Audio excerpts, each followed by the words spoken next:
لله الحمد لله وكفى والسلام على عباده الذين اصطفى أما بعد فأعوذ بالله من الشيطان الرجيم بسم الله الرحمن الرحيم وما آتاكم الرسول فخذوه وما نهاكم عنه فانتهوا واتقوا الله إن الله شديد العقاب. فقال رسول الله صلى الله عليه وسلم من أحدث في أمرنا هذا ما ليس منه فهو رد أو كما قال رسول الله صلى الله عليه وسلم.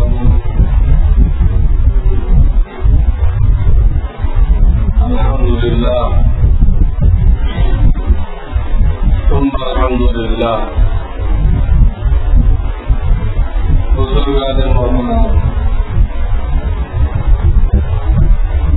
আল্লাহর বান্দা হিসাবে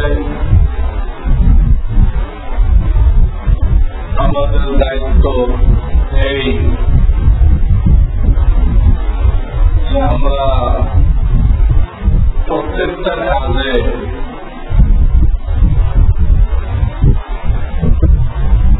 আল্লাহর হুকুমকে খুঁজব। এই পরিস্থিতিতে আল্লাহর নির্দেশ কি,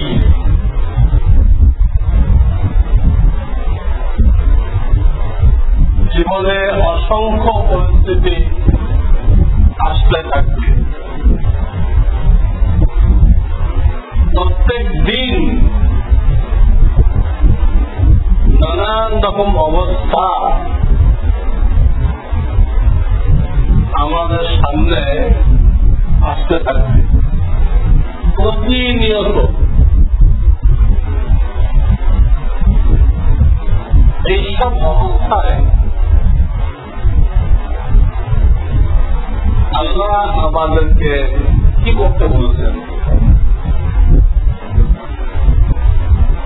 এবং আমার প্রিয় নবীজি মুহাম্মদ রাসূলুল্লাহ সাল্লাল্লাহু আলাইহি ওয়াসাল্লাম সেটা কিভাবে করবেন। আল্লাহর হুকুমটাও জানতে হবে, নবীজির তরিকাও জানতে হবে, উভয়টা জানতে হবে।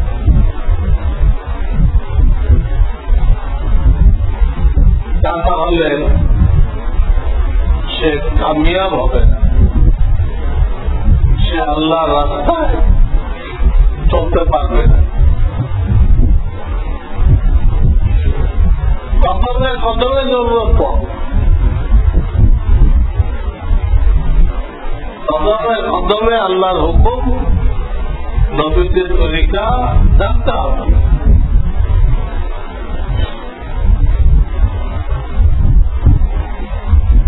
আপনার কাছে 1 লাখ টাকা,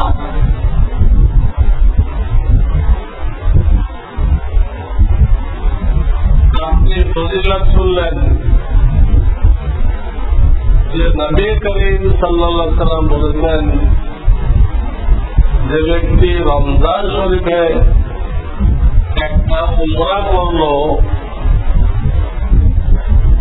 সে আমি মুহাম্মদ রাসূলুল্লাহ সাল্লাল্লাহু আলাইহি ওয়াসাল্লামের সাথে হজ করলো, এই সমান সব। তোমরা করতে 1 লাখ টাকা লাগে, আমরা ফজিলত শুনলেন সাংঘাতিক। নবীর সাথে আদেশ। অপরদিকে আপনি 1 লাখ টাকা ঋণী আছেন, কেউ আপনার কাছে পায় বিভিন্ন লোকজন, কারণ কোনো থেকে খরচ করার সুযোগ আছে। আপনি উমরা করে আসে ঋণ পরিশোধ করলেন, ঋণ এখন শোধ করে দিলেন, আর আল্লাহ কাছে দোয়া করতে থাকলেন, আল্লাহ আমাকে রমজানে উমরার তৌফিক দান করো। যে আল্লাহ এখন দিতে আমাকে দিতে পারবে না 1 লাখ টাকা, খুব পারে, তাহলে খাজানায় কোনো কমই আছে। এখন যদি আপনার কাছে ওহির এলেম থাকে, কোরআন সুন্নাহর এলেম থাকে, ওই এলেম আপনাকে গাইড করবে, আপনাকে বলবে যে তোমার জন্য রমজানের উমরা থেকে এই ঋণটা পরিশোধ করা আল্লাহর বিধানে বেশি জরুরি, বেশি সওয়াব,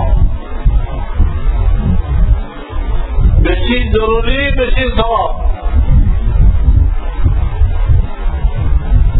কোরআন সুন্নাহ যদি আপনার কাছে থাকে, কোরআন সুন্নাহর আলোকে আপনি এই কথাটা পেয়ে যাবেন। আমার এখন এইটা জরুরি বেশি। রসুলের সাথে হওয়ার অনেক বড় জিনিস, তার থেকে বড় জিনিস এটা। আপনি সেটা বলবেন আপনার আলো, কোরআন সুন্নাহর আলো আপনার লাইট আছে, আপনি হেদায়েতের রাস্তা দেখতে পাচ্ছেন। এরকম বহু ক্ষেত্র আপনার সামনে আসবে, কোনটা হবে?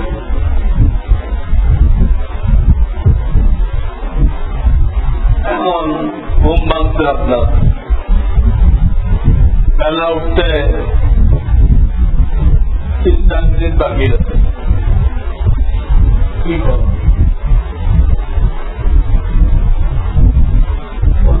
লোক তো কিছুই করবে না, তাই এখন তার কিছু করা সম্ভব না।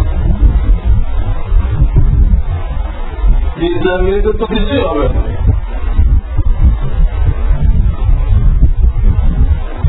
বাথরুমতে বেড়াতে তো 3-4 মিনিট লাগবে। তবে যার কাছে অভির আলো আছে, অভির লাইট আছে, সে এটাকে কাজে লাগাবে। সে সব ইস্তেঞ্জা বাদ দিয়েছে, কোনো ইস্তেঞ্জা নেই, পেশাব পায়খানা এই মুহূর্তে বন্ধ। তো 5 মিনিট দেরি করা যায়, একান্ত কঠিন প্রয়োজন না হলে তো 5 মিনিট দেরি করার কোনো ব্যাপার না।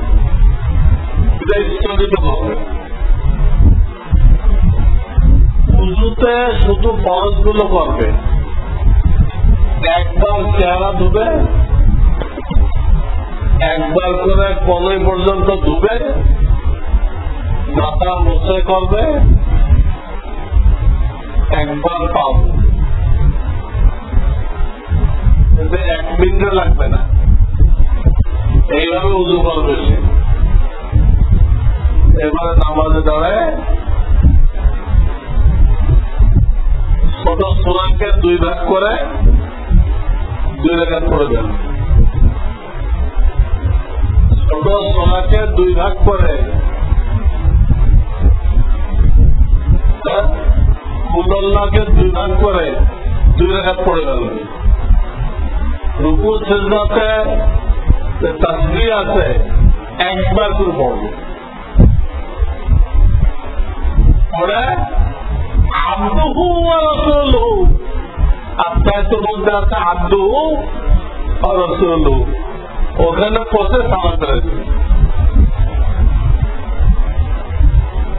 সুন্নত এই মুহূর্তে পড়বে না, ফরজের আগে 2 রকম সুন্নত আছে, এটা এখন পড়বে না। এইরকম মুহূর্তে এই সময় তার ঘুম ভাঙছে, সে যদি সুন্নত করতে যায় সমাজ কাজা হয়ে যায়। এখন তার জরুরি দায়িত্ব ফরজ রক্ষা করা। আপনার আমার কাছে যদি অধীর রশ্মি থাকে, অধীর লাইট থাকে, তাহলে এই মুহূর্তে কিভাবে উযু করতে হবে, কিভাবে 1 মিনিটে 2 রাকাত নামাজ পড়তে হবে,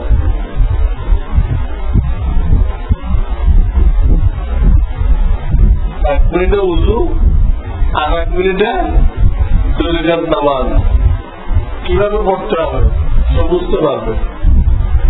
বুঝলে সে সুন্নতকে এই মুহূর্তে যত সুন্নতকে যদি কেউ ইচ্ছা করে তলব করে, ঢিলামি করে, তার জন্য আল্লাহ রসুলের লানত, তার জন্য আল্লাহ রসুলের লানত, অভিশাপ। এবং আল্লাহ রসুল সাল্লাল্লাহু আলাইহি ওয়াসাল্লামের হাদিসে বলেছেন যে আমার তরিকা বাদ দিয়ে অন্য কোন তরিকা অবলম্বন করলো তার আমল বাতিল, তার আমল বাতিল। এবং আর এক হাদিসে বলেছেন আমার অনেক উম্মতকে আমি হাসরের ময়দানে হাউজে কাউসার থেকে কাটিয়ে দেব। আমার উম্মত ইচ্ছা করে আমার সুন্নত কষ্ট করছে, সুন্নতকে জবাই করছে, সুন্নতকে দামন করছে। তিনি এত বড় দয়ার সাগর রাহমাতুল্লিল আলামিন, তিনি উম্মতকে আগায় দিবেন। উপায় নেই, আল্লাহর নির্দেশ, এটা আল্লাহর নির্দেশ, আল্লাহর নির্দেশ। কিন্তু ইচ্ছা করব অলসতা করে সুন্নত তরফ করার কোনো সুযোগ নেই। আর একটা হল বিপদে পড়তে, যেখানে সুন্নত করতে গেলে ফরজ চলে, সেখানে তো আল্লাহর বিধান এটা যে এখন সুন্নত খাও, ফরজ হবে। যেমন ফজরের সুন্নত, আপনি এমন টাইমে মসজিদে আসছেন যে ইমাম সাহেব 2য় রাকাতে, আপনি যদি সুন্নত করতে চান তাহলে ইমাম সাহেব নামাজ শেষ করে সালাম করে দিন, সালাম করে দিন। আপনাকে বলা হয়েছে এই মুহূর্তে আপনি সুন্নত পাচ্ছেন, তা আল্লাহর নির্দেশ। আপনি অলসতা করতেছেন না, ঘটনা হয়ে গেছে। এইখানে সুন্নত বাদ দিচ্ছেন, এটা তো লানত না, রসুলের অভিশাপ না। ঘুমে আপনি অচেতন ছিলেন, বুঝছেন কষ্ট করে, আগে দেখেন এই হালাত, ঠিক আছে, সুন্নত বাদ দিয়ে নামাজ পড়েন। এই বাদ দেওয়ার কারণে আল্লাহ আপনাকে অভিশাপ দিবেন না। বিনা কারণে সুন্নত পালন করলে, রসুলের সুন্নত পালন করলে তার কোনো কিছু কবুল হয় না। হাদিসে যে হওয়ার অর্থ তার আমল বাতিল। সুন্নত ছাড়া যে কোনো আমল করা হবে, যত টাকা ব্যয় করা হোক, যত কোরবানি করা হোক, যত মেহনত করা হোক, সব বাতিল। একটা ওরস পালন করতে দেয় কত লক্ষ টাকা দেয়, কত লোক মেহনত করতে দেয়, বাতিল, যেহেতু সুন্নতের খেলাফ, সুন্নতের খেলাফ কোন সব সুন্নত। শুধু আল্লাহ হুকুম মেনে কেউ কামিয়াব হইতে চাইলে আল্লাহ হুকুমের সাথে সুন্নতকে যোগ করতে হবে। হযরত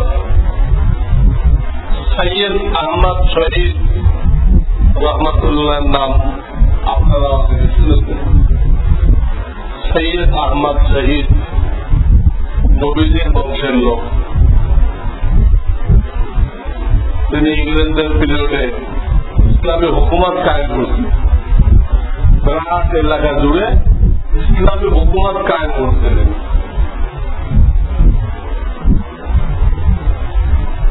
কমান্ডার ইন চিফ ছিল মাওলানা ইসমাইল শহীদ রহমাতুল্লাহ আলাইহি।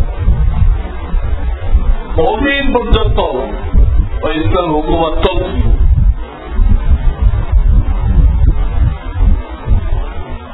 সর্বশেষ ইংরেজদের সাথে যুদ্ধ হল। এই সব জায়গায় এটা সর্বনাশ করে, কিন্তু মোনাফেক মুসলমান থাকে, এরা মুসলমানদের তথ্য কাফেরদেরকে দিয়ে দেয়। মুসলমানদের দেশে সরকারি কোন পোস্টে বিপ্লবীকে বসানো নিষেধ। ইসলামী হুকুমতের মধ্যে কোন পোস্টে কোন বিপ্লবীকে বসানো নিষেধ। আমাদের সমস্ত তথ্য পাতাল হয়ে কাফেরদের হাতে চলে যাবে, আমরা ধরাবো। এই কিছু দলের কারণে, কিছু বেঈমান মুসলমানের কারণে এই সৈয়দ আহমদ শহীদ, মাওলানা ইসমাইল শহীদ এনারা বালাকোটে ইংরেজদের বিরুদ্ধে জিহাদে শহীদ হয়ে গেলেন। বালাকোটের ময়দানে এনারা শহীদ হয়ে গেলেন। এই সৈয়দ আহমদ শহীদ একবার ওনার দুইজন খলিফাকে বললেন, দুইজন খলিফা, একজন আব্দুল হাই রহমতুল্লাহ আলাইহি, বড় আলেম, অনেক কিতাব লিখেছেন তিনি, আরেকজন মাওলানা ইসমাইল শহীদ, এই দুইজনকে বললেন চলো মেলাতে যাই, হিন্দুদের মেলাতে যাই। নর্মাল ভাবে কিন্তু মেলাতে যাওয়া জায়েজ নেই, হারাম। তিনি যাচ্ছেন আল্লাহ পক্ষ থেকে ওনার দিলে করে ইলহাম করা হয়েছে, ওনার দিলের মধ্যে কোনো ইলহাম করা হয়েছে, এই জন্য গেছে।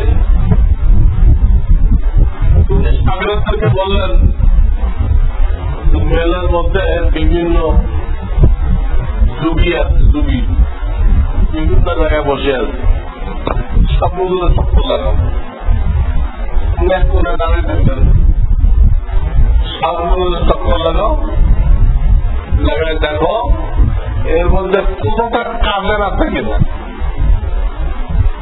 কাজের লোক দিয়ে আমরা কাজ নিতে পারবো এরকম মনে হয় কিনা কোনটা।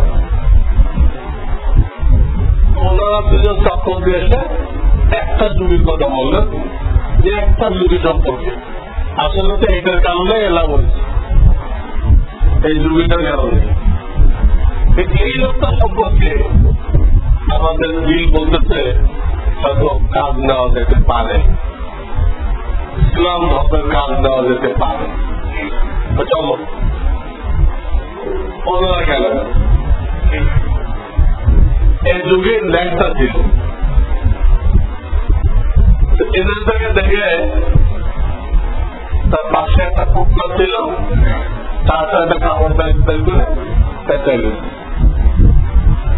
কাপড় বের করে পেঁচাইল। আমি পেটাই লয়ে নাই, আমার ইনাদেরকে দেখে সে সম্মান দেখানোর জন্য দাঁড়ায় গেছে, দাঁড়ায় গেছে।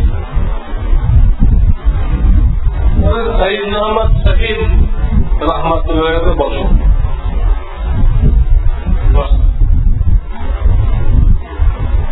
শহীদ আহমদ শহীদ তাকে প্রশ্ন করলেন, তুমি পায়ে কোথা মারো?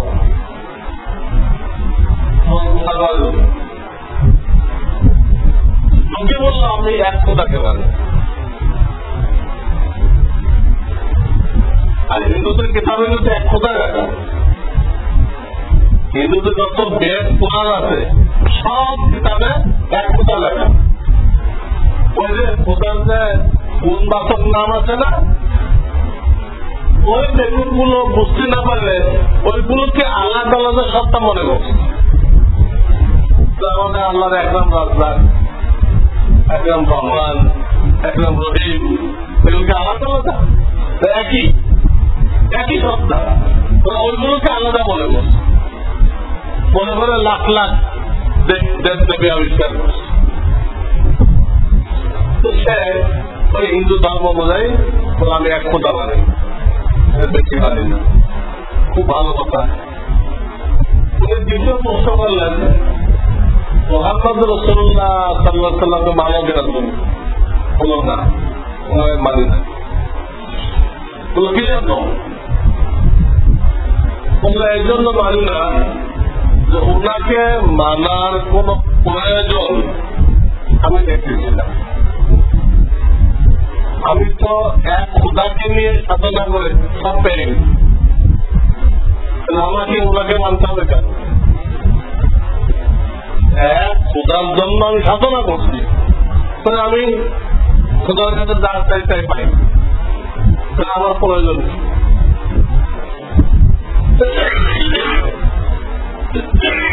শহীদ আহমদ শহীদ রহমতুল্লাহ বললেন, আমার সাথে তুমি বহাতে আসো, তোমার হাত আমি বহাতে রাজি আছি।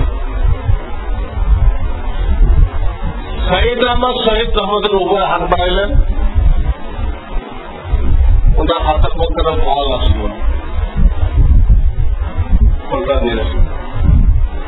খুব সুঘ্রাণ সুমিষ্ট, দুনিয়াকে জড়ি নেই বলা। যুগি হাত বাড়াইল, যুগির হাতের মধ্যে একটা ফল আছে। দেখেন, আপনি জান চাইছেন আপনার প্রধান কাছে, আপনি পাইছেন, আমি জান চাইছি আমিও পাইছি, ঠিক আছে। উনি আবার হাত বাড়াইছেন, একটা পেয়ালা একটা সুই ওনার হাতে আছে, আপনার দেওয়া পেয়ালা আর সুই হাতে আছে। যুগেও হাত বাড়াইছে, ওর হাতও একটা পেয়ালা একটা সুই আছে। আপনি জানতে চাইছেন আমিও পাই। এখন শহীদ আহমদ শহীদ রহমতুল্লাহ স্কুলে দিয়ে নিজের হাতে একটু জখম করছে, জখম করে কিছু রক্ত ও পেয়ালার মধ্যে দিচ্ছেন, দিয়ে ধাক্কা লাগায় এটাকে বালুর নিচে রেখে দিচ্ছে, মাটির নিচে রেখে দিচ্ছে। দুঃখীও কি করছে, ও হাতের মধ্যে জখম করছে, এখানে রক্ত বেড়েছে, ওটা পেয়ালার মধ্যে দিচ্ছে, দিয়ে পেয়ালা ঢাকনা দিয়ে ও বালুর নিচে মাটির নিচে পেয়ালা কি করছে রেখে দিচ্ছে। বুঝলেন? দেখেন কিছু দেখেন কিতাবে ঘটনা ইসরায়েল শহীদ রহমতুল্লাহ জীবনের মধ্যে কিছুক্ষণ পরে শহীদ আহমদ শহীদ পেয়ালা বের করছে। ঠান্ডা করতে এত ঘ্রাণ কল্পনা করা যায়।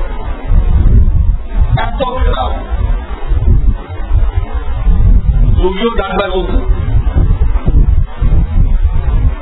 চুপি ডাক্তার বলার পরে এত দুর্গন্ধ ওই এলাকায় টিকা পাওয়া যাবে। এখানে যে রুগী আশা পড়ে গেল, ধরা খেয়ে গেল। আমার রক্ত এত বেড়ান পানির নিচে, আর তোমারটা এত দুর্গন্ধ, কি বোঝা যায়? বলেন কি বোঝা যায়? বোঝা যায় তুমি যে রসুলকে বাদ দিয়ে আল্লাহকে পাওয়ার দাবি করতেছ, এতে দুনিয়াতে হয়তো তুমি যা চাও তা পাইবা, কিন্তু তোমার এটা মাটির নিচের জগতে যায় আর চলবে না। তোমার এই বুজুর্গি মাটির নিচে চলবে না, কিন্তু আমার যে বুজুর্গি, আমি আল্লাহর সাথে রসুলকে মানি, আল্লাহর সাথে রসুলকে মানি। আমাকে আল্লাহ যে নেয়ামত দিতে, তো দুনিয়া তো চলবে, কবরও চলবে, হাসরেও চলবে, সব জায়গায় চলবে, ঠিক কিনা? ঠিক। তাহলে আর দেরি কিসের? না, দেরি নেই। রুগী বলতে তো দেরি নেই, আমার সাথে পড়ো লা ইলাহা ইল্লাল্লাহু মুহাম্মাদুর রাসূলুল্লাহ। রুগী মুসলমান হয়ে গেল। মুসলমান হয়ে সৈয়দ আহমদ শহীদ রহমতুল্লাহ আলাইহির সোহবতে থাকতে লাগলো। কিছুদিনের মধ্যেই তাকে এক লাইনে অনেক মেহনত করা, ডক্টরের বিরোধিতা করতে হবে, এই লাইনে তার কিন্তু অনেক মেহনত করা আছে, কিন্তু রসুলকে বাদ দিয়ে ওটা গলত ছিল। এখন সহি লাইনে মেহনত করছে, অল্প দিনের মধ্যেই সে প্রখ্যাত বুজুর্গ হয়ে গেল, আল্লাহ ওলি হয়ে গেল, এবং আল্লাহ তাকে দিয়ে হাজারো মানুষের হৃদয়ের ব্যবস্থা করলেন। এই গ্রেফতার করে লিখতে রসুলকে বাদ দিয়ে আল্লাহকে সাময়িক দুনিয়াতে কিছু লাভবান হওয়া যায়, আল্লাহকে পাওয়া যায়, কিন্তু এইটা পাওয়ার জন্য আর চলবে না। সব জগতে চালাইতে হলে সব জায়গায় আল্লাহর হুকুমের সাথে রসুলের তরিকা নজর করতে হবে।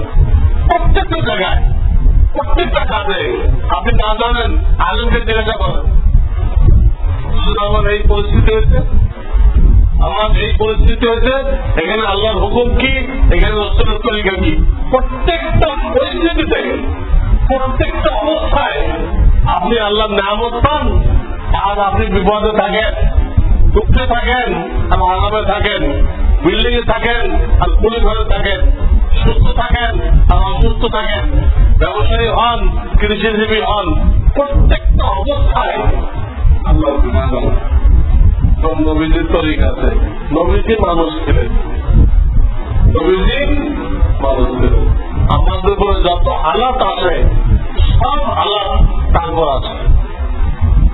ওই হালাত আপনি কি করছেন, এটা হাদিসের কিতাবে লেখা, কেমন লেখা আছে, আমরা ভালো আমাদেরকে ওই পরিস্থিতিতে ওইটা ফলো করার জন্য লেখা আছে। এখন রজব মাস কিভাবে যাচ্ছে, রজব মাস, রজব, শাবান, রমজান। রমজানের 2 মাস আগের থেকেই নবীজি রমজানের প্রস্তুতি দিতেন, আল্লাহ কিন্তু দোয়া করতেন তাহলে এই রমজান যেন মিস না হয়। সারা বছর আমাকে বাঁচায় রাখছে, সারা বছর আমাকে বাঁচায় রাখছে, রমজান যেন আমি পাই, দোয়া লেগে দিতেন। اللهم بارك لنا في رجب وشعبان وبلغنا رمضان। বাড়িতেও শিখাই দেয় সবাই যেন এই দোয়া পড়ে। আজকে মনে রজবের থাকে এক সপ্তাহে এই 2 মাসের দোয়া পড়তে থাকে। اللهم بارك لنا في رجب وشعبان